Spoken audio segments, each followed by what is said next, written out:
Mali, a hidden treasure. Mali, which lies in the center of the bulge of Western Africa, is the second largest country in the area. The northern two-thirds of the country reaches deep into the Sahara Desert, while the southern portion is tropical savanna, dry but not arid. With the exception of the Bandiagara Escarpment in Dogon country, a series of great cliffs which run for 200 kilometers and provide a stunning backdrop, and a few small mountain ranges, most of Mali is flat and open. The river. The Niger River, which flows through the capital Bamako and the bustling cities of Ségou and Mopti, as well as the fabled Timbuktu, is the lifeblood of the country. Most of Mali's 13 million inhabitants live near the river. Along its banks, cattle graze, women wash clothes, men tan leather, and children bathe. It is the sole source of irrigation for farmland, including the fertile rice paddies. Dredging the bottom of the river, men take mud to make bricks. Fishermen live along its banks and ply the river in their elegant pirogues, catching fish that are sold fresh or salted and dried, providing a protein staple in the diet of the people. The river is also a barrier that must be crossed annually, as the Fulani herders drive their cattle from the northern pastures in the rainy season to the slightly more lush southern pastures in the dry season.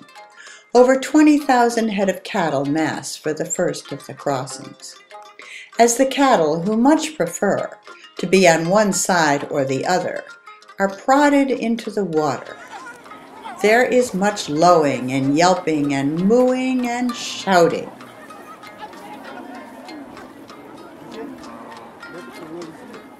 They are greeted on the other side with singing and dancing, as families are reunited after several months apart. Finally, the river serves as a source for travel and communication, linking people from villages along the river and bringing them into town for market day. Market day. If the river is the lifeblood of Mali, market day is its social and economic heart, as it is in most African nations. While there are small markets along the roadside and places like the Women's Market in Mopti, a covered market that is open every day, and even in Robin's neighborhood in Bamako, a brand new supermarket where you can buy all kinds of Western food and things. Market day is the big weekly event. Every town and village, or group of villages, has a specific day set aside for market day. In Djenné, for instance, people begin arriving early Monday morning. Most come by boat, loaded down with goods to sell. By pushcart or donkey cart, they lug them off to the market where they set up stalls in specially designated areas. There's a place for selling vegetables, meat, fish, goats, pots and pans, and so on. All day, amid much bustle, they sell and swap and buy, and catch up on the latest news and gossip. And so it is on Saturday in Sibi, in Sunday in Badalabugu, Robin's neighborhood, Wednesday for 10 villages in Dogon country, and Thursday in Mopti.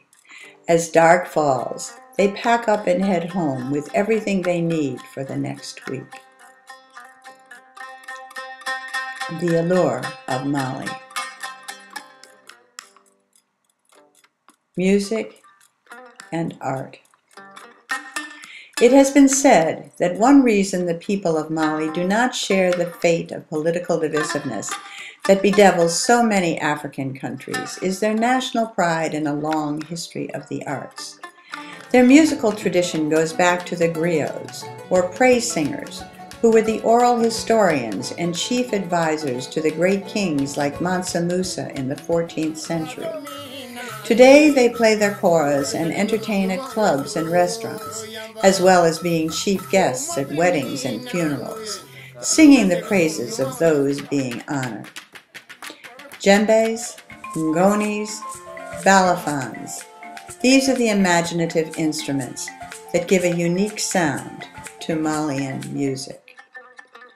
The decorative arts also flourish in the work of Bogolan textiles, earth-glazed pottery, and distinctive sculpture. Bogolan cloth begins with spinning cotton, then weaving it either into narrow strips, the more traditional way, or into a large cloth. It is then dyed with special mud dyes and painted with tinted clay, then set out to dry in the sun. In material and glaze, the pottery also springs from the earth and the people. In this village near Ségou, everyone is involved in some way in making by hand these elegantly formed pots. Sculpture is at the heart of the belief system as well as the aesthetic of the Dogon people. Every door and window, every post, every ladder is intricately carved, and statues that guide and protect abound. This sculptor is internationally known for his creative pieces, while these give tourists the opportunity to bring home a reminder of Mali's dedication to the arts. The people.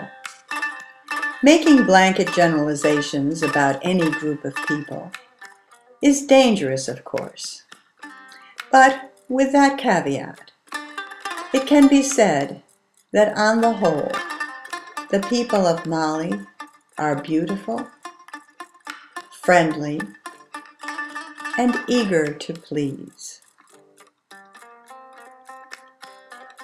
Their life is hard, with few of the amenities we take for granted. As agrarian people, they live close to nature, and simple fluctuations in rainfall can mean the difference between survival and starvation. Every available space is farmed, like this patch of sorghum on the way up to the top of the escarpment in Dogon country. This new cement well in Ende, our guide Moose's village, is much more reliable and sanitary than the old mud holes. But getting water is still a hard physical task. And while there are a few mechanical grinders to grind the millet, most women and children spend hours pounding grain into flour. Yet the people remain generally upbeat, living with the rhythms of nature in a starkly beautiful landscape.